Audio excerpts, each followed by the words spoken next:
एक जंगल की गहराई में, जहाँ कोई भी नहीं गया, वहाँ एक छोटा सा जादुई गांव था जिसे लाइटिंग गार्डन कहा जाता था। यहाँ इंसीजर, कैनाइन और मोलर नाम की तीन छोटी दंत परियां अपने कारखाने में काम में व्यस्त थी।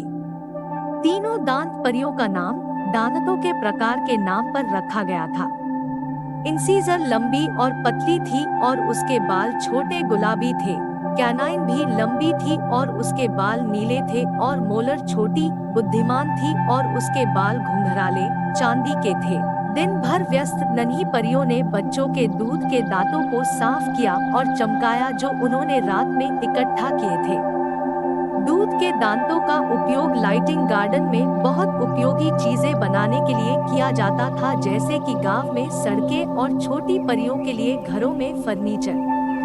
एक दिन इंसीजर को एहसास हुआ कि सफाई कारखाने में आने वाले दांत उतने मजबूत नहीं हैं जितने पहले हुआ करते थे।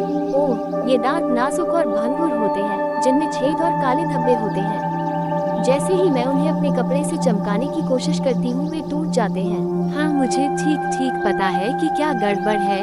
बच्चे बहुत अधिक मिठाइयाँ खाने लगे हैं और अपने दांतों की बिल्कुल भी देखभाल नहीं कर रहे हैं। मुझे पता है हम इसे कैसे ठीक कर सकते हैं। वह अपने भव्य विचार से काफी उत्साहित लग रही थी। तीनों परियों ने एक दूसरे की ओर देखा और इंतजार किया, जबकि मोलर ने सब कुछ समझाया। हमेशा की तरह यह एक शानदार विचार था। उन तीनों ने बिल्कुल भी समय बर्बाद नहीं किया और सीधे काम पर लग गए। उस रात कैनाइन की बारी थी कि वह उड़कर सोए हुए बच्चों के तकिए के नीचे से सारे दूध के दांत इकट्ठा कर ले। वह सिक्कों का एक थैला, अपने दोपहर के भोजन के लिए कुछ सैंडविच और कार्ड्स का एक पैकेट लेकर उड़ गई, जिसे तैयार करने में तीनों परियों ने पूरी दोपहर बिताई थी। जंगल से बाहर निकलना और शहर के क्षितिज को देखना एक सुखद अनुभव था, लेकिन परियों के लिए यह एक खतरनाक जगह थी। कैनाइन को यह सुनिश्चित करना था कि बड़े लोग उसे कभी न देखें। वह तारों भरे आकाश में उड़ी और अद्भुत शहर को गहरी नींद में सोते हुए देखा। उनका पहला पड़ाव बंटी नाम का एक युवा लड़का था। इससे पहले रात में बंटी और उसकी माँ ने उसका दूध का दांत तकिए के नीचे रख दिया था।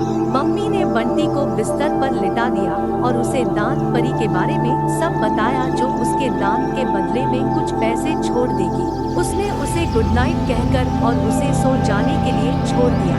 जब तक कैनाइन आई, बंटी गहरी नींद में सो रहा था। वह ऊपर की ओर खुली हुई खिड़की से उड़कर अंदर आई और तेजी से बंटी के तकिए तक पहुंच गई। वह उसके बगल में बैठ गई और गाने की तैयारी में जुट गई। उसने तकिया उठाया और तकिए और बिस्तर के बीच में फंस गई। उसने तुरंत दांत को पकड़ा और उसे अपने बैग में रख लिया। उसने बदले में 2 सिक्के और परी का विशेष कार्ड तकिए के नीचे रखा और अधिक दूध के दांत खोजने के लिए रात के आकाश में उड़ गई। सुबह जैसे ही बंटी उठा, उसने तकिए के नीचे यह देखने के लिए टटोला कि क्या दांत परी ने उसके लिए कोई पैसे छोड़े हैं।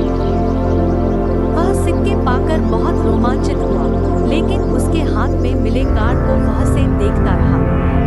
मम्मी ने किसी कार्ड के बारे में कुछ भी नहीं बताया। उसे आश्चर्य हुआ। उसने कार्ड जोर से पढ़ा। स्वस्थ दांतों के लिए टूथ फेयरी की मार्गदर्शिका। हेल्दी खाना खाओ, चीनी युक्त मिठाइयों और पेय पदार्थों का सेवन कम करें। अपने दांतों को दिन में 2 बार ब्रश करें। फ्लोराइड टूथपेस्ट का प्रयोग करें। नियमित रूप से दंत चिकित्सक के पास जाएं।